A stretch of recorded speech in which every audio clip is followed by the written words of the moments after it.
ir patarti jums, kad jeigu nejaučiat tų spalvų, arba jeigu žmogus išvažiuoja ir jums tik lengviau, arba jūs tada sužydit, kai jis išvažiuoja, arba iš jo jums nereikia bendravimo, jis jums neįdomus, jūs neturit iš jo ko pasimokyti, arba neturit jo ko pamokyti, arba jis nepriima ir jūsų santykiuose nėra pilnatvės, tiesiog pagalvokite apie kitą galimybę, kažkokią kitą galimybę, kad būti laimingai arba laimingam.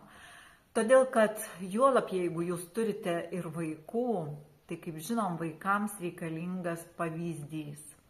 Pavyzdys laimės yra pats svarbiausias. Kokiu keliu jūs nueisite į tą laimę, ar per skyrybas, ar per dar kažkokius dalykus, nėra labai svarbu. Svarbu nepažeisti vertybinio visatos principo.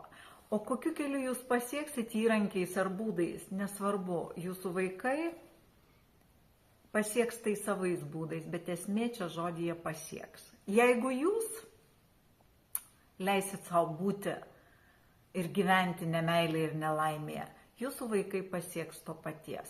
Lygiai taip pat, nesvarbu kokiais būdais, bet pasieks to paties. Tai aš linkiu jums tokios poros, kurie atskleistų jumyse visas spalvas.